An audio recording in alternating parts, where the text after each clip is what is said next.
Good morning. Happy Tuesday. Happy Tuesday. I definitely have to find a better way to get this live going every day.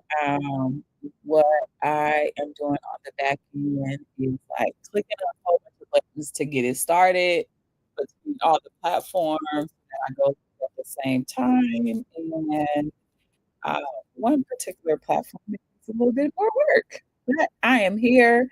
Happy Tuesday. It has been beautiful in San Francisco. Nice, good weather.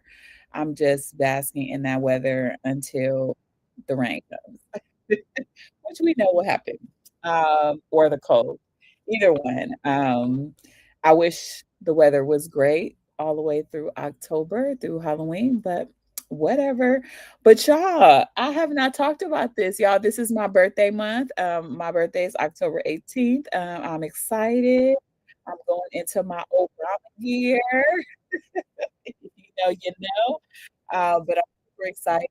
I haven't talked about that, and I've just been grateful that I am still here, still breathing, still healthy, still moving forward. But super excited that things have gone as they have gone in my life, and things are good. I can't complain. I cannot complain.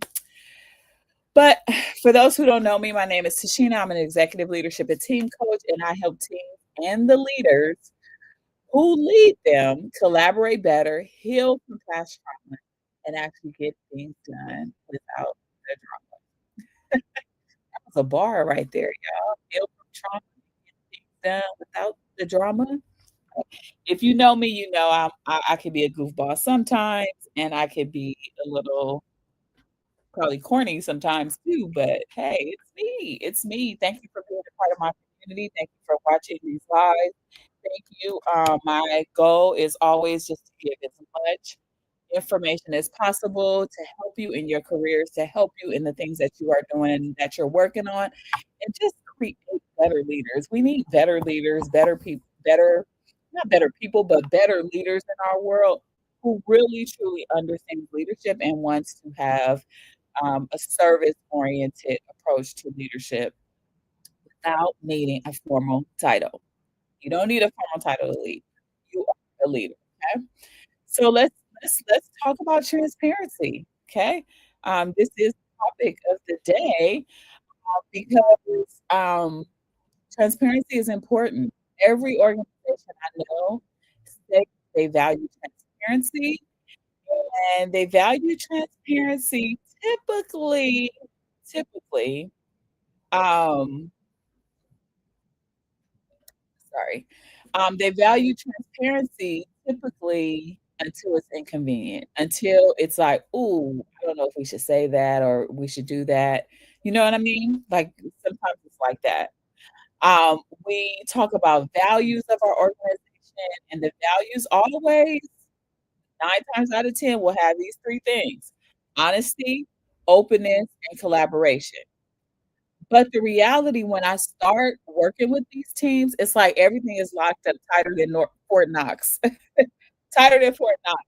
I'm seeing, like, a lot of leaders who actually don't even share information with their teams, or they don't even, like, um, ask their team to come and listen in on certain things because they don't want information to get out. So, things don't get kind of put out into the organization the way that they should. And what I see decisions that get made in secret, and then I see people fill in the blanks with a lot of assumptions. Okay. They're not even thinking about that. Um, but what I start to understand is like when we are not transparent, there's going to be a lot of swirl, there's going to be a lot of confusion, and there's going to be a lot of drama. Okay. Because now people are in their heads, they're thinking about different things. But the truth is when people don't have information, they are going to create those stories, and 9 times out of 10, the story that they make up is worse than even the truth, okay? It's worse than even the truth. And so we should walk into our organizations realizing that transparency isn't just a buzzword. It's not a Right. cute It's poster. worth Sorry. It's not a cute little poster that's put on the wall.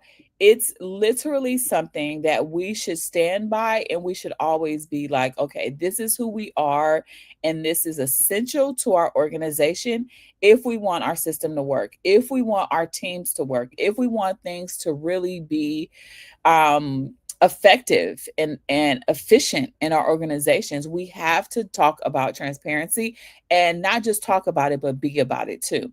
When people don't know what's happening, they can't make good decisions. They will hold back, they're disengaged, and they're going to stop taking ownership of things. Okay. And so we want to have a place where people are doing those things, because otherwise, as leaders, we're finding ourselves babysitting a lot, and we don't want that. And just so you know, I am not talking about just communication transparency. It's not just about communication transparency. I mean, the entire system being transparent. And that looks like how information is flowing, how decisions are getting made, and how we make the invisible visible. I love this statement. I say this all the time in my meetings. How do we make the invisible visible so people can move work forward? So, this is day 11 of the 30 days of systems that make teams work. And today I'm going to break down why transparency builds trust, and why keeping things secret breaks it, what really happens when leaders hold back, and how to create a system where information, clarity, knowledge, all these type of things flow without being chaotic, without causing more swirl, and without causing like anxiety, things like that. And so I want you to reflect in your organization or your team, who actually has the full picture and who's left to fill in the blanks. Who actually has the full picture and who's filling in the blanks. Take a moment to share this live. If you are watching, share this live to repost, whatever, so more people get to hear it. All right, so let's talk about the fallout when we are not transparent. So, when transparency is missing, there will always be a cost. There will always be a cost to our well being, to our work, to the ROI, to the finances, to the ability to keep people on staff. There's always going to be a fallout in some type of way. So, I am a pro side change management practitioner, and when I was studying transparency, I really wanted to go and look at what they are saying about transparency, why it's important for organizations. They are a change management vendor, and they talk all about, they're probably one of the top change management practitioners out there. And I am certified in that modality. And, I look at them to like, how do we kind of implement change in our organization so that it's effective and so that it doesn't cause a swirl. And in their research, they consistently find that frequent open communication is the top success factor for change. Teams that get communication right are far more likely, often 7 times more likely, to meet or exceed objectives. Okay. Basically, all I'm saying, or all they're saying, is if transparency is missing, the momentum dies and outcomes suffer. That is what happens. And we all want to be successful in our organizations, both individually and collectively. We want to be successful. So if there isn't the frequent open communication and there's no transparency, probably 7 times less it's going to be an effective organization. Here's what shows up in these type of organizations. First of all, there's a lot of rumors. There's a lot of rumors happening, and people are just making stuff up because everybody is like, well, if it's not this, it must be this. Y'all have heard the term conspiracy theorists. Yeah, it's not just out in the world, it happens in our organizations too, because we start to have these rumors that may or may not even be true. That it just happens, right? And when leaders start to go quiet, the imaginations go wild. Our brain will fill in gaps and try to make sense of, we are sense making creatures. So we're going to try to make sense of what's happening, sense of what's going on. We're just going to make stuff up. There was a team that I worked with that wasn't told about a small restructuring project.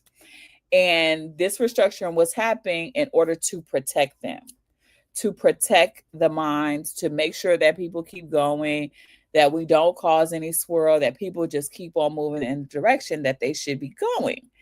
And what happened was this created a lot of panic. People started job hunting, talking to their networks. There were people whispering in the hallways. They assumed that there was going to be this massive layoff happening. And when the real plan actually got out there, it was just a small tweak in how people were reporting the reporting lines. It wasn't that big of a deal. But by that time, the trust was gone in the organization. Now people are like, I can't trust this leadership team because you've got me all worked up, all like scared and nervous and anxious. And it wasn't even that big of a deal. Right? And so the people in this organization started to create these rumors. Something big is going to happen. Something is going to happen. This is what's going to go down. We need to be looking for new jobs. Talk to our networks. I need to make sure I'm safe. That's the first thing that happens.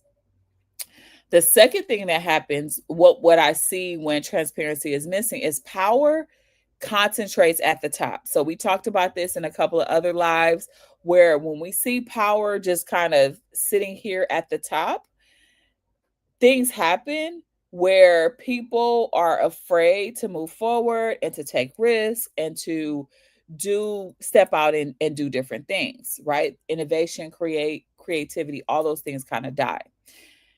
It's because when information becomes currency, that's when we start to see the gatekeeping.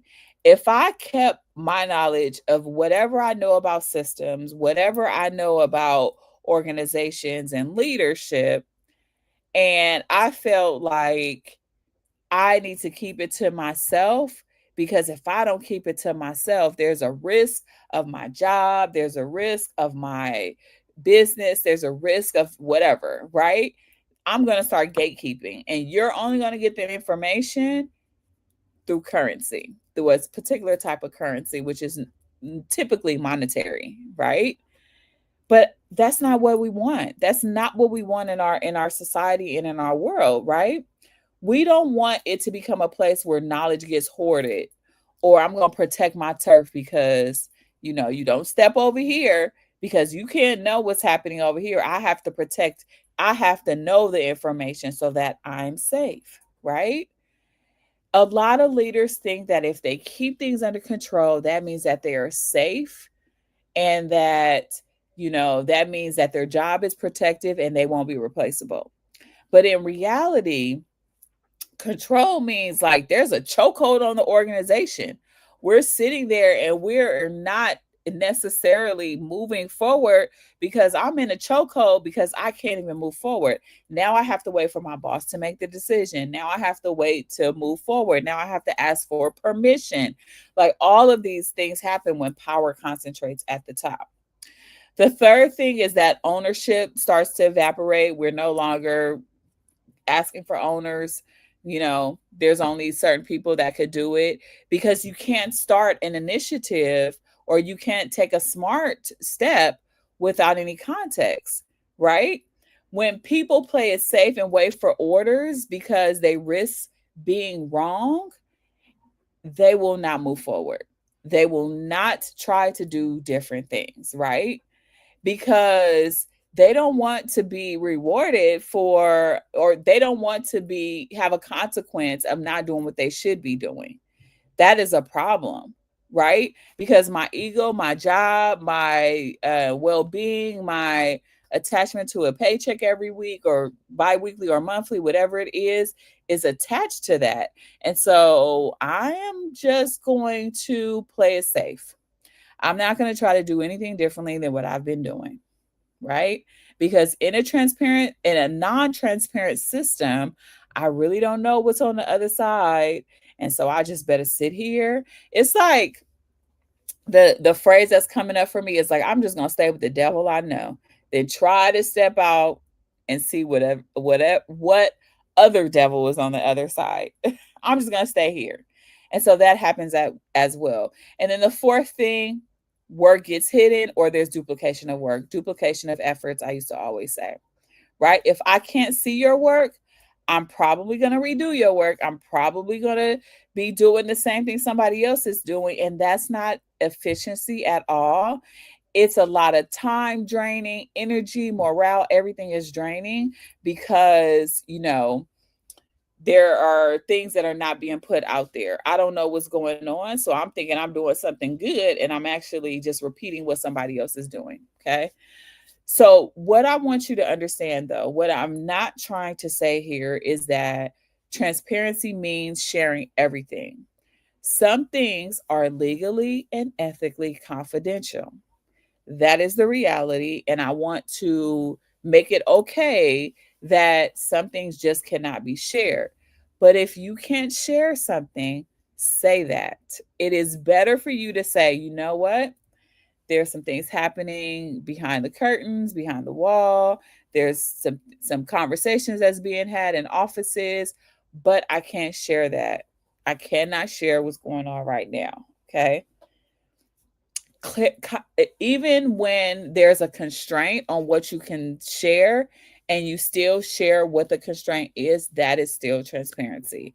And that is something that you always want to make sure that the employees that are reporting to you understand as well. Okay.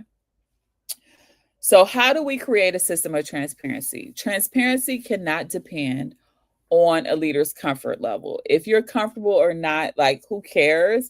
You need to have transparency. And what you can do is you can build it into the system so that it doesn't happen by design, it does it or accident, it happens by design.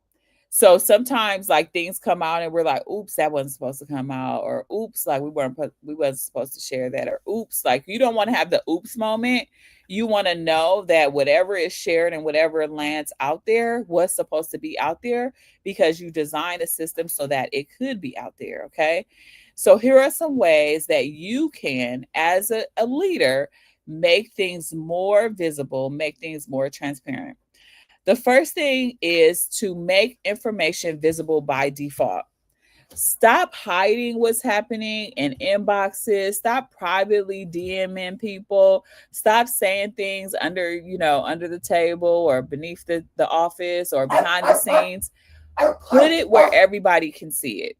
Put it where everybody can see it. So when we're talking about our work systems or how work flows through the system, we want to have one source of truth, whether it's Notion, Asana, Google Drive, something like that. Have one source of truth where everybody can find the information. You also want to have open dashboards, so status updates, metrics, goals, all those things should be where people can see it. I really don't care as a leader if we are not making our goal and you're like, "Oh, I don't want to share it because I'm not actually making my goal." Who freaking cares? Actually, I want you to share it because maybe that's where we need to be at. That's where I need to get all hands on deck. Like that's where I need to get more people because maybe we're slipping in some type of way. But I don't know that as a leader if there isn't a dashboard or there isn't some place where I can see that. And remember, like our employees that report into us, they we role model what we want to happen. So if we are secret society, if we are not sharing things like we should, they're not going to share things like they should because then we're kind of like inserting a little bit of competition and a little bit of like hoarding and we're entering into that space and so they don't do it. So we have to build the dashboard. We have to build the type of process where everybody can see what's happening. And always default to open. Unless it's truly confidential, just default that this is your open book.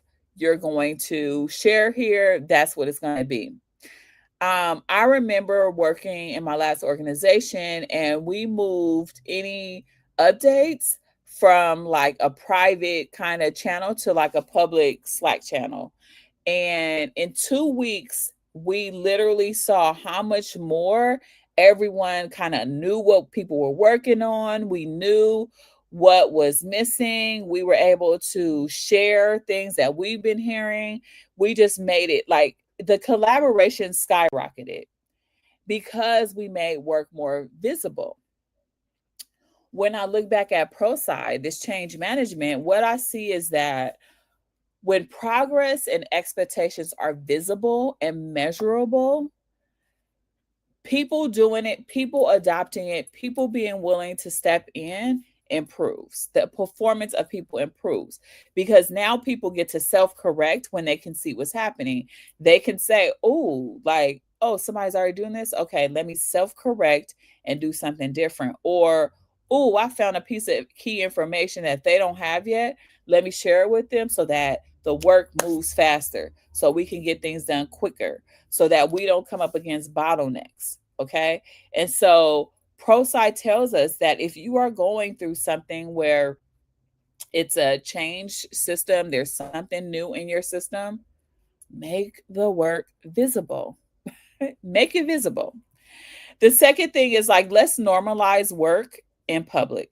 Let's normalize working in public.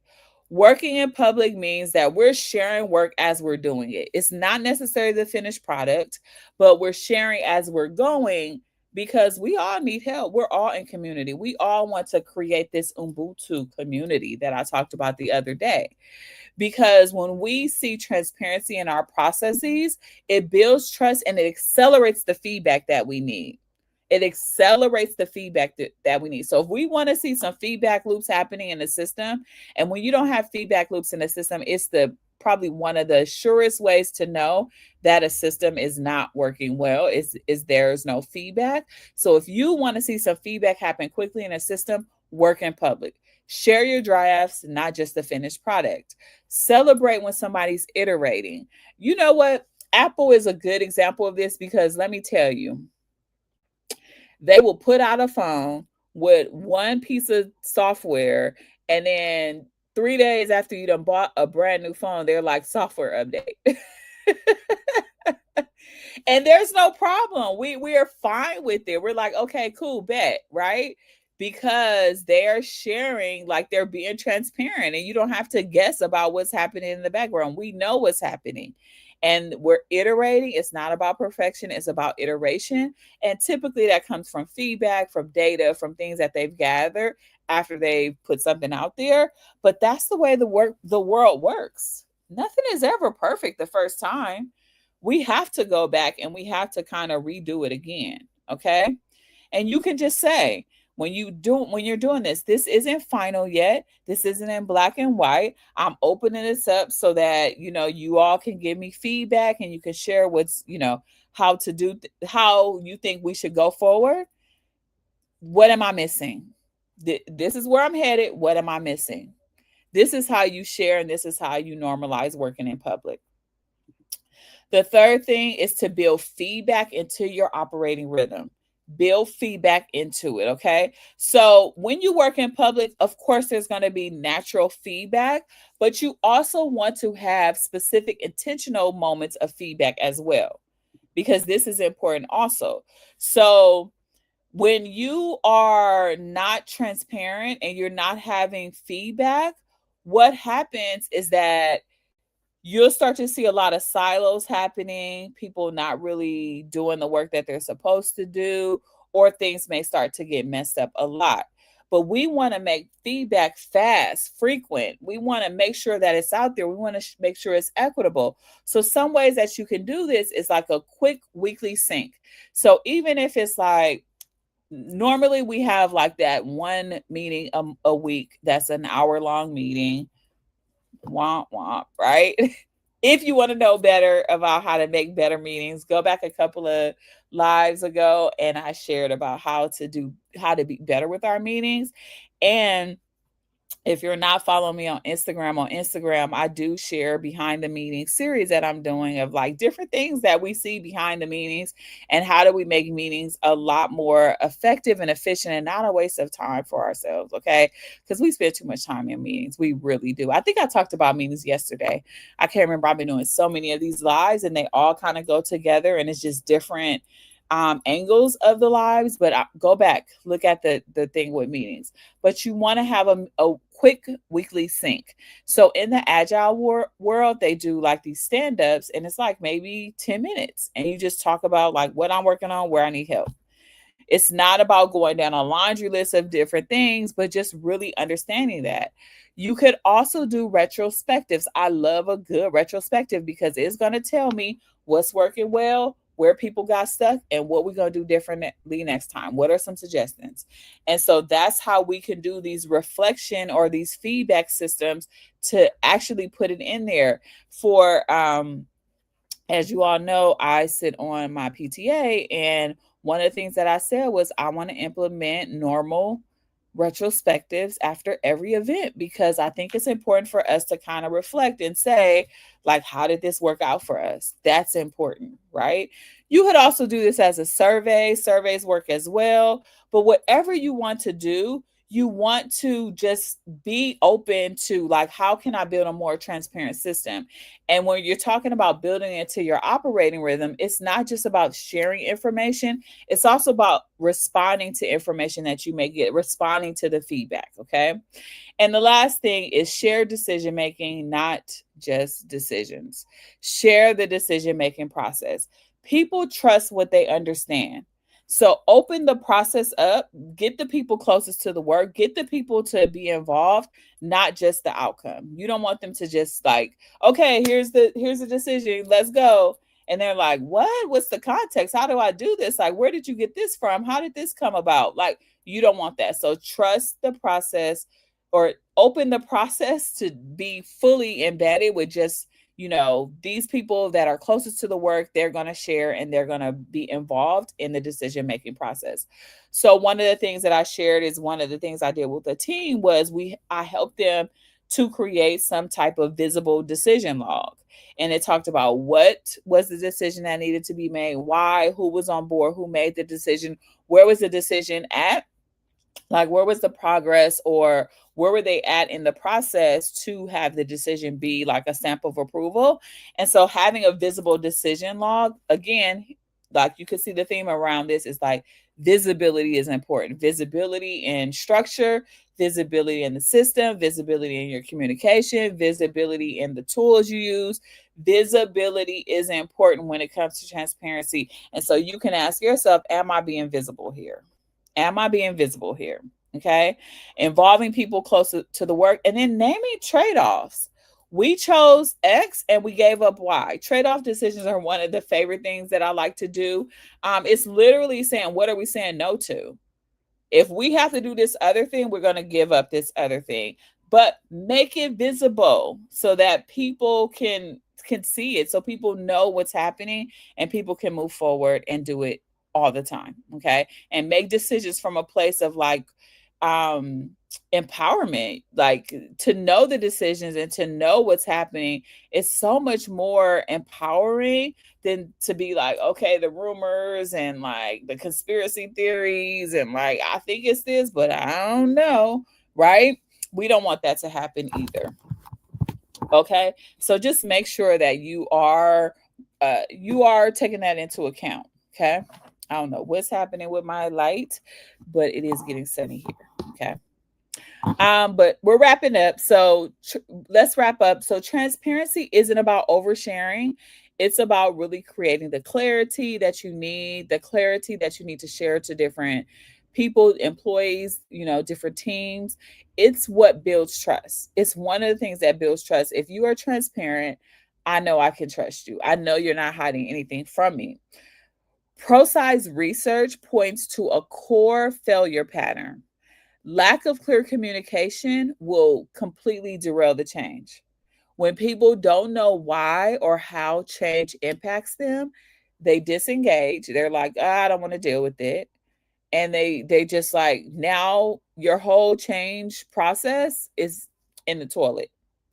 But when information flows, they start to own it. They start to say, okay, I don't just understand the change, I understand my role in the change. And that's the power of being transparent and sharing these things. Because when people know what's happening and where they fit and how their work connects with everything, the trust is going to get better. You're going to get more alignment across different teams, and the execution is also going to get faster. If your team is feeling stuck, it's probably not motivation. It's probably not something else like conflict or drama or people infighting. That's not what it is. It's typically sometimes visibility, because they're stuck because they're like, I don't know exactly what I'm supposed to do or what decision I'm supposed to make. And so it doesn't feel like it's accessible. And so they will just not share. So it's time for us, or they won't step up to be involved. And so it's time for us to move from being gatekeepers to being open books. Teams that hide information move slow. They don't have a clear ROI. They aren't successful. There's a lot of bottlenecks. But teams that share it, you see how successful they are. You see how they're moving forward. In closing, I just want to share that transparency isn't a one-time announcement. In the ProSci models, you have to repeat things over and over and over again. That also means that you're going to probably have to put things in different places, but as long as everybody knows where the information is, they can see it repeated over and over again. Because this is leadership. This is how we have to be. Leadership requires our communication that is effective and that is visible and that is transparent. It's how you build systems of trust. When people can move out of confusion and into confidence, they're going to be so much better for themselves and for you as a leader, right? Because you're being looked at as like, how effective is your leadership? So you want it to be better for you as well. So here's an audit that I want you to do this week. Look at, in your organization or even on your small team, where is information getting stuck? Is it was sent to somebody's email and it stopped there? Is it because there's different layers and it's stopping, it's kind of concentrated at the top? Or is it because people are just scared? They're scared to move forward. Where does information get stuck? And what can I make visible today that will build trust tomorrow? Let's make the invisible visible. ProSci's data shows that clear, consistent communication dramatically increases the odds of success. So stop locking information in your inbox, stop making people guess what's next, and start building systems where everyone knows what is happening, why it matters, and how to move forward together. Okay? If you want help mapping your transparency gaps and help with like designing the flows that fix them, please reach me through my DMs. I have some spots open this month to learn how to work with me, and we could start working on like what's happening on this call. You'll share with me what's going on. I'll share with you some recommendations, some things that we will work on, and then we will go from there. All right. Thank you so much for coming, listening in on this today. I will see you tomorrow. Tomorrow. I love you. But I'll see you tomorrow. Talk to you soon. Bye.